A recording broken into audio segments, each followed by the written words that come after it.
네, 지도상에서 보면 아주 가까운 거리에 있는 두 나라가 일본과 한국이에요. 이 한반도하고 일본 열도는 굉장히 가깝습니다. 그럼에도 불구하고 두 개의 나라로 갈라졌고, 그 두 개의 나라가 각기 다른 길을 가게 되는 그 결정적인 갈림길이 어디였는가를 추적을 하고 있습니다. 지난 시간에 한 30분 하다가 너무 길어지는 것 같아서 일단 1부에서 끝을 냈고요. 자, 이제 2부 시간을 갖도록 하겠습니다. 지난 시간에 어디까지 했냐면 서구 열강들이 이제 신대륙을 향하여 나아가는 1492년 크리스토퍼 콜럼버스 이후에 여러 나라에서 이제 신대륙을 항해를 시작을 하는데, 대항해 시대가 왔는데 일본 땅에 먼저 포르투갈 선박이 먼저 나가사키 큐슈 지역에 들어온 이야기를 했습니다. 거기부터가 이제 그 갈림길의 시작점이라고 볼 수밖에 없는데요. 왜냐면 이전까지는 그러니까 한반도 조선과 일본 열도, 이 일본이라고 하는 나라는 서양에 대해서 모르고 있었어요. 근데 그 몰랐던 것을 깬 게 사건이 바로 이 포르투갈 선박이 일본 열도 큐슈에 나타나면서부터입니다. 한국 땅, 조선 땅에도 나타나긴 했었죠. 그 이후에 네덜란드 사람 하멜이라고 하는 인물이 표류를 했죠. 오고 싶어서 온 게 아니라 일본 가려다가 잘못 제주도에 걸려서 그래서 일시적으로 이제 강진인가 하는 곳에 유배되었다가 도망간 사건이 있습니다. 근데 그거는 의도적으로 간 것이 아니기 때문에 그 긴 스토리를 얘기를 할 수가 없어요. 그렇지만 포르투갈은 의도적으로 일본이라고 하는 나라에 갔고, 거기서 이제 예수의 선교사들이 포교를 목적으로 이 일본 땅에 도착을 한 것이 한반도의 조선과 일본이 이제 갈림길을 시작하는 초기의 모습입니다. 자, 포르투갈은 그렇게 해서 이제 끝났고, 이후에 이제 서유럽에서 이제 대항해 시대의 주도권을 잡는 국가가 네덜란드인데, 그래서 네덜란드가 이제 또 일본에 도착을 하게 되죠. 똑같은 큐슈, 나가사키, 그리고 일본에서 지정한 그 정착지인 바로 네지마라는 곳에 네덜란드 상인들이 도착을 해서 거기서 이제 신문물을 이제 일본 땅에 이제 전달하게 되죠. 일본은 쇄국이기 때문에, 왜냐하면 포르투갈 때부터 이 선교사가 들어온 거기 때문에, 그래서 이제 쇄국으로 들어가는 시점이어서 네덜란드 상인이 왔을 때에도 개방을 한 게 아니라 큐슈 나가사키의 한 작은 지점, 매립을 해갖고 조그만 섬을 하나 만들었어요.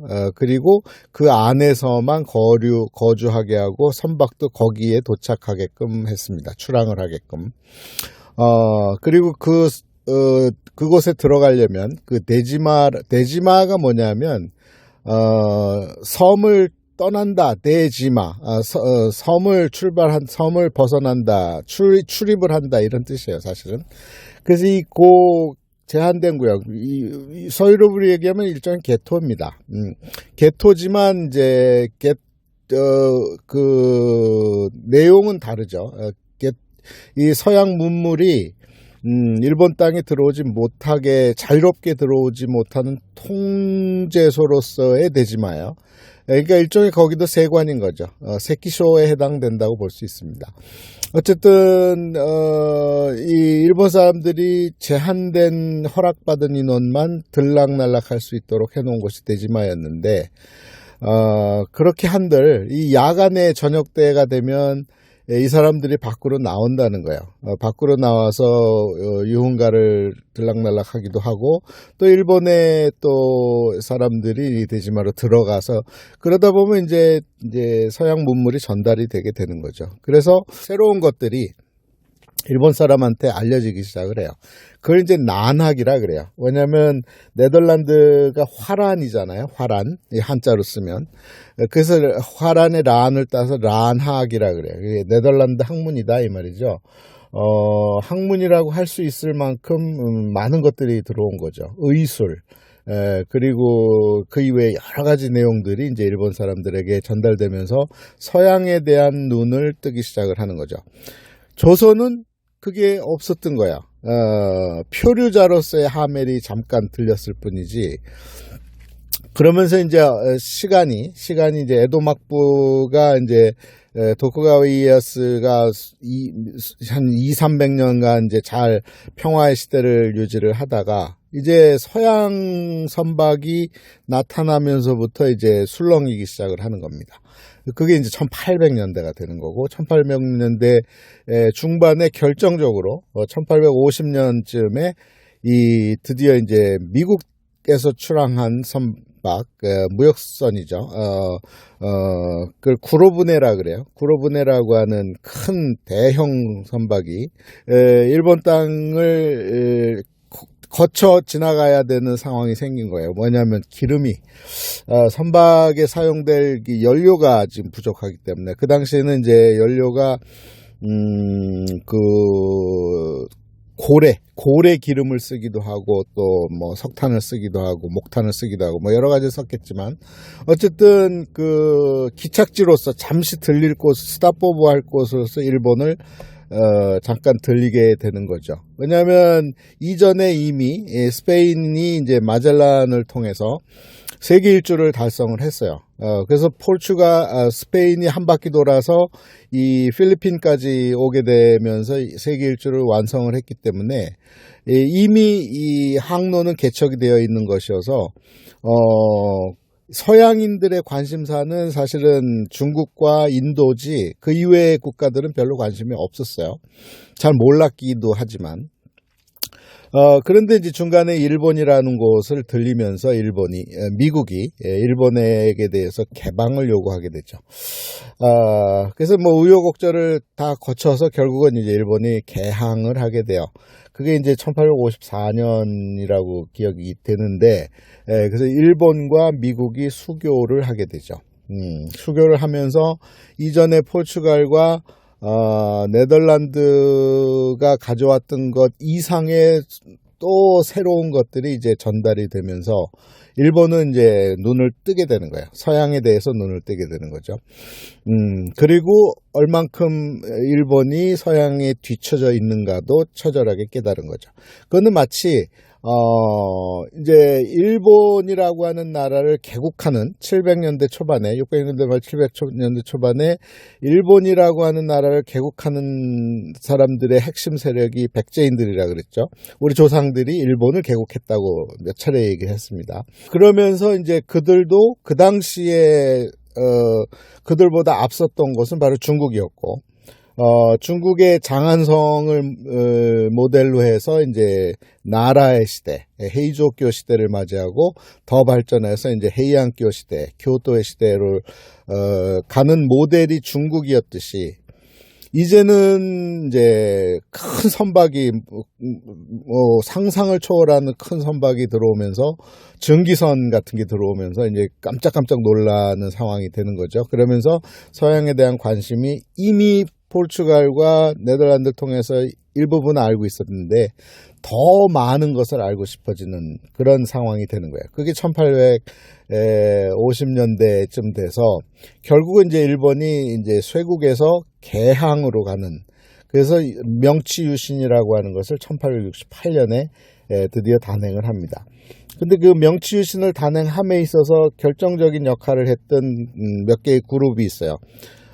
아이러니하게도 그 그룹들은 다 하나같이 규슈 지역과 이 서쪽 지역에서 연합을 해서 이제 그 존왕양이라고 하는 천왕 중심의 세계를 다시 구축해 나가는 작업을 해요. 그러니까 이전까지는 거의 몇백 년 동안을 이제 무신 세력이 도쿠가와 이에야스, 토요토미 히데요시, 오다 노부나가 이런 사람들을 통해서 무신 세력이 이제 집권하는, 천황은 그냥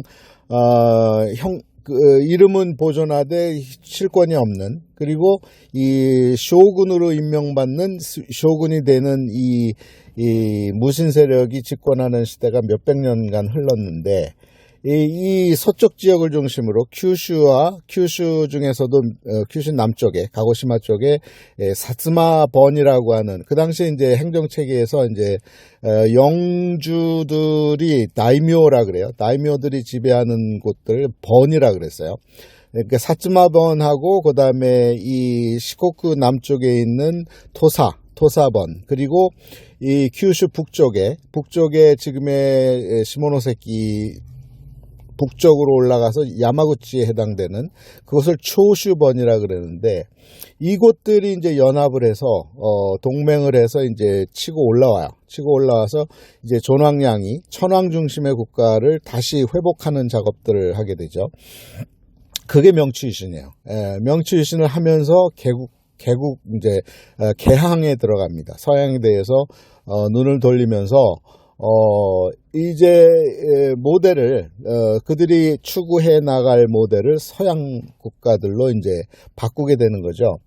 거기서 이제 중요한 인물들이 몇몇이 나오게 돼요. 바로 그 지금 얘기했던 야마구치를 중심으로 한 초슈 지역에서 이제 인물들이 나오기 시작하는데, 그 인물들이 이제 근대 한국사하고 이제 직결돼 버립니다. 왜냐하면 근대 현대화되는 과정에서 한국이 이제 일본의 식민지로 들어가는 과정이 있는데, 거기에 이제 중심들이 다 이 큐슈 지역, 이 야마구치 지역에서 시작이 되거든요. 그러니까 사상 체계도 그렇고 리더십도 그렇고, 그리고 그 리더십의 가장 대표적인 인물이 바로 안중근 의사에 의해서 이제 암살을 당하는, 저격해서 사망당하는 바로 이토 히로부미입니다. 이등 방문이라고 하는.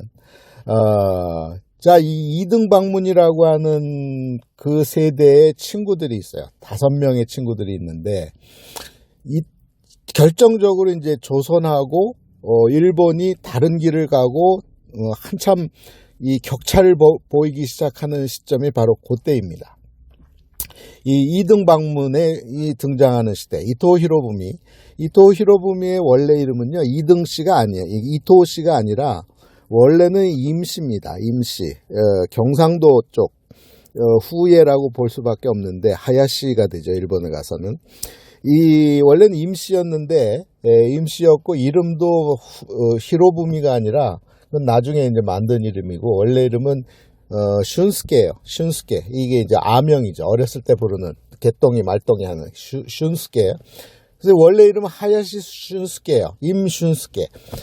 그런데 이제 이 성공을 하기 위해서는 이제 성씨를 이제 바꿔야 돼요. 그래서 이등씨로 바꿔요. 이토씨로 바꿔요. 이토씨는 후지와라씨 후손이기 때문에 그래서 이 양자 입적을 하고 이 성도 바꾸고 이름도 이제 히로부미라고 하는 박문이라고 하는 이름으로 바꾸게 되죠. 이토 히로부미를 중심으로 한 5명의 청년들이 있어요.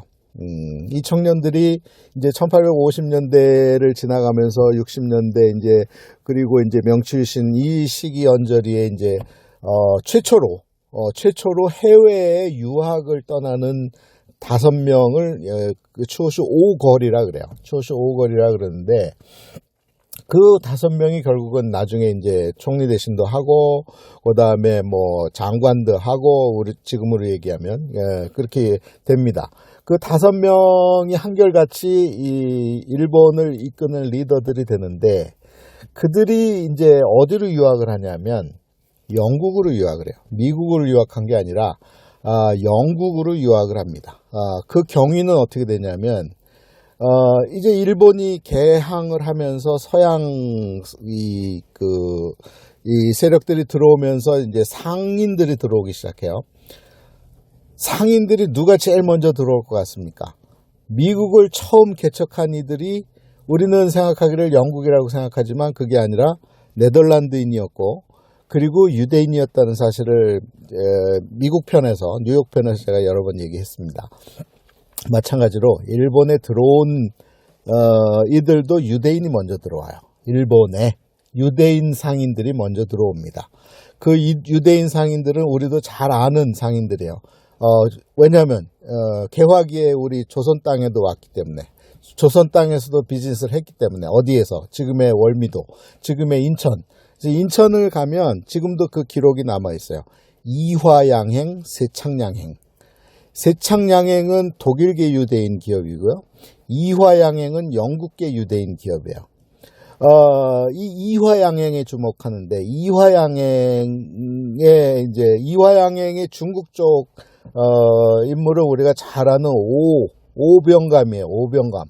오병감 그러면 그 중국의 가장 갑부 중에 한 사람, 포브즈가 선정하는, 왜냐면 포브의 이제 설립자가 이 오병감의 양자로 들어가기 때문에, 이 오병감이 이화양행, 그 당시에 이제 중국이 개항을 할 때 이제 13행이라 그래서 13개 회사에 한해서만 외국과 거래를 할 수 있도록 특혜를 줬단 말이죠. 그 중에 하나가 가장 탑으로 올라온 게 이화양행인데, 바로 이 이화양행이 일본 땅에다가 지사를 두는 거야. 도쿄 요코하마 쪽에 지사를 두고, 그 요코하마에 둔 이화양행을 통해서 이 이토 히로부미와 5명의 영웅 호걸이, 나중에 이제 일본의 호걸들이 영국 땅으로 유학을 할 때 이 이화양행에서 뒤를 봐준 거야. 뒤를 봐줘서 이들이 영국에 가서 이제 유학 생활을 하면서 본 거죠. 얼마나 세상이 일본과 동양과는 다르고 발전되어 있는가를 본 거예요. 눈이 뒤집어진 거죠. 그리고 판단을 한 거죠. 서둘러서 개항을 하고 서둘러서 이 선진화를 가야 된다라고 하는 생각을 갖게 된 거예요. 그게 벌써 1860년대의 일이에요. 1860년, 70년대. 조선은 어땠는가? 조선은 그때가 누구냐면 이 흥선대원군이잖아요. 흥선대원군이 철저히 이제 쇄국 정책을 해요. 그래서 이 김대건 신부 얘기도 나오는 영화가 최근에 나왔는데, 탄생이라는 영화죠. 거길 보면 이제 그 외국 선박들이 이제 중국을 드나들고 뭐 하는 이야기들을 통해서 이제 이 서양 세력들이 중국과 동양에 끊임없이 들락날락하는 모습을 보여주거든요. 조선 땅에도 그래서 이제 이 카톨릭 선교사들이 이제 중국을 통해서 들어오기도 하고, 뭐 이래서 이제 탄압을 하고, 그래서 쇄국으로 들어가잖아요. 그 쇄국이 언제까지 이어졌느냐? 일본은 1868년을 통해서 메이지 유신을 통해서 이제 아주 적극적으로 서양화 되어가는 과정에 있었는 반면에, 조선은 문을 걸어 잠그죠. 갈림길이 더 확대되는 상황입니다. 일본과 조선이 다른 길을 가게 되는 그 과정이 이제 적나라하게 드러나는 시점입니다. 결정적으로 조선도 개국을 할 수밖에 없는 상황이 되는 거죠. 계속 문을 두드리니까, 서양 세력이 문을 두드리니까. 그래서 1882년이 되면 조선도 미국과 통상조약을 맺습니다. 조미죠. 통상조약을 맺어요. 1882년에. 그리고 1883년에 1년 후에 답방 형태로 이제 사절단이 미국을 오게 돼요. 그 사절단을 견미사절단이라 그래요. 그리고 보빙사라 그래요. 왜 보빙사냐면 이 수교를 맺으면서 미국이 이제 조선에 대해서 초청을 한 거예요. 초빙을 한 거죠. 그거에 대해서 보응한다 해서 보빙이야.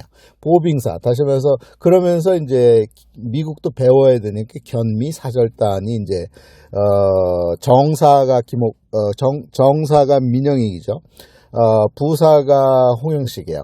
그리고 그 외에 뭐 육일준이나 등등 몇 명이 한 약 9명 정도가 이제 미국 땅을 밟기 시작을 합니다. 두 번째 갈림길. 자, 일본은 바로 이 영웅호걸 5호걸이라고 하는 초슈 5걸. 근데 이 초슈 5걸도 가만히 들여다보면 출신이 어디냐면 야마구치예요. 야마구치는 어디냐면은 이 시모노세키 위쪽이에요. 큐슈 그 지역은 고대로부터 우리 민족의 터전입니다.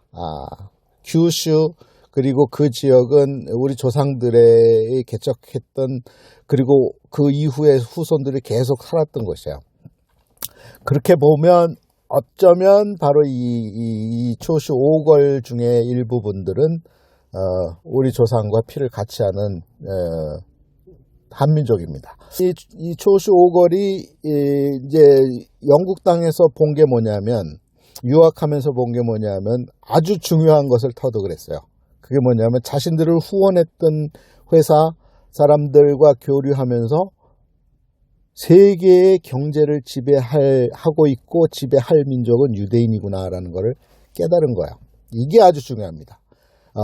이토 히로부미와 그 몇 명의 인원들은 그거를 알아챈 거예요. 그래서 그거를 왜 그거를 이렇게 얘기할 수 있느냐? 이후에 그리고 지금에 이르기까지 일본이 친유대 정책, 친이스라엘 정책, 친유대 정책을 쓰는 이유가, 그때부터 이미 일본 사람들은 세계 경제의 핵심에 유대인이 있다는 걸 알아챈 거죠. 자, 조선 얘기를 할게요. 20몇 년 후에 이 민영익 일행단이 이제 미국을 방문한 얘기를 해드릴게요. 미국을 방문하려면 일단은 일본을 거쳐와야 돼. 일본을 거쳐서 그리고 이제 요코하마를 거쳐서 거기서 배를 타고 샌프란시스코에 와서, 샌프란시스코에서 기차를 타고 시카고를 대륙을 횡단해서 시카고에서 뉴욕을 거쳐서 워싱턴 DC로 가야 되는 그런 긴 여정이었거든요. 우여곡절 끝에 이제 워싱턴 DC 갔는데, 그때 대통령이 누구냐면 아서 대통령이에요. 아서 대통령은 원래 변호사거든요. 그 사람 집무실이 뉴욕에 있어요. 이 수시로 이제 뉴욕을 오는데, 이 아서가 하필이면 그때 이 견미사절단이 미국에 도착했을 때 아서는 뉴욕에 와 있었어요. 그걸 모르고 워싱턴 DC에 갔던 일행단이 다시 기차를 타고 뉴욕에 와서 지금의 오에비뉴, 피프스 애비뉴 23가에 뭐가 있었냐면 피프스 애비뉴 호텔이 있었어요. 그 호텔 꼭대기가 이 아서 대통령의 개인 법률 집무실인데, 거기 와서 이제 처음으로 이제 대통령을 아련을 하고 보고 인사를 하고 하는 장면들이 이제 기록에 남아 있죠. 그리고 깜짝 놀랐습니다. 민영익 일행단도 미국을 와서 보고는 샌프란시스코에 왔는데, 샌프란시스코에 먼저 도착했는데, 거기에 이제 환영단들이 이제 샌프란시스코의 주지사가 나왔든지 했겠죠.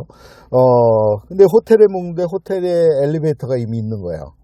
그 엘리베이터를 탄 경험담을 이제 기록에 남겼는데, 저놈들이 우리를 철창에 가두고, 있는데 갑자기 하늘로 올라갔다, 죽이는 줄 알았다, 이런 기록들이 있어요. 깜짝 놀란 거죠. 조선에는 없는 것들. 그리고 이제 뉴욕에 와 보니까 전기가 있는 거예요. 전기가 들어와 있는 거예요, 이미. 근데 뉴욕도 전기 들어온 지 얼마 안 됐을 때예요, 그때가. 그때가 이제 자본을 누가 댔냐면 바로 이 JP 모간이 자본을 대고, 뉴저지에 있었던 토머스 에디슨이 이제 전구를 발명을 했는데 그거를 상용화시키지 못하고 있는 거를 이 JP 모간이 돈을 대서 맨하탄에 최초로 이제 전기를 설치를 해. 자기 집에다가 전기 설치하고 그게 성공하면서 맨하탄에 불을 밝히기 시작한 지 얼마 안 됐을 때 이 민영익 일행단이 뉴욕에 온 거죠. 깜짝 놀랐죠. 한국에는 없는 전기가 있고, 그 다음에 승강기, 다시 말해서 엘리베이터가 있고, 그리고 사람들을 보고는 너무너무 놀란 거예요. 그러면 놀랐으면, 자, 일본은 영국에 가가지고 유학하면서, 이제 세계를 지배하는 힘이 어디 있다는 것을 이미 간파를 했고, 그리고 이후에 이제 그 이와쿠라 사절단이라 그래서 두 차례에 걸쳐서 국가에서 국가 재정의 무려 10%를 투자를 해갖고 이 향후 국가의 리더가 될 젊은이들을 해외로 막 보내는 거예요. 그 중에 하나가 이와쿠라 사절단인데, 그래서 서양을 적극적으로 도입하는 작업에 들어간 반면에, 자, 이 민영희 일행단은 1883년에 여기 와서 보고, 그리고 이제 이 미국이 그 군함을 내줘서까지 이 민영희 일행단을 세계 일주를 시켜줘요. 그래서 민영익은 유럽도 보고 중앙아메리카, 남아메리카 다 본 것 같아요. 그리고 돌아왔어요. 돌아와서 이제 보고를 하는데 민영익이 누구냐면 누구의 조카냐면 바로 민비, 예, 명성황후의 조카예요. 민씨 집안이라며. 민씨 집안이고 그때 왕은 이제 고종이란 말이죠. 방향을 어떻게 하냐면 이제 물어봤겠죠. 고종이 어떻더냐 그랬더니 김옥균이 먼저, 그 전에 이제 김옥균이 일본에 유학하고 막 이랬기 때문에 고종이 김옥균을 굉장히 총애했는데, 그래서 여러 가지 알려줬어요. 고종에게 김옥균이 이제 서양에 대한 소식들을 알려줬는데, 민영이 돌아와가지고서는 보고를 하면서 그렇게 선진화되어 있는 것을 보고 놀랐다고 얘긴 했어요. 했지만 방향을 어떻게 트느냐? 그래도 우리는 명나라, 청나라밖에 없다. 청나라와 관계를 유지하고 청나라와 동행을 해야 된다. 근데 청나라는 이미 기울었잖아요. 그게 이제 세 번째 이제 결정적인 일본과 한국이 갈라지는, 멀리 떨어지는 그 계기가 되는 사건이죠. 외국을 보고 온, 선진화되어 있는 것을 보고 온 일본인들, 선진화되어 있는 것을 보고 온 조선인들의 판단은 굉장히 달랐던 거죠. 일본은 적극적으로 개항을 하고 개방을 하고, 그래서 영국식 의회 시스템을 도입을 하고 독일식 법률 시스템을 헌법 시스템을 도입을 하고 제도를 외국 선진화시킨 반면에 조선은 계속 문을 걸어 잠궜죠.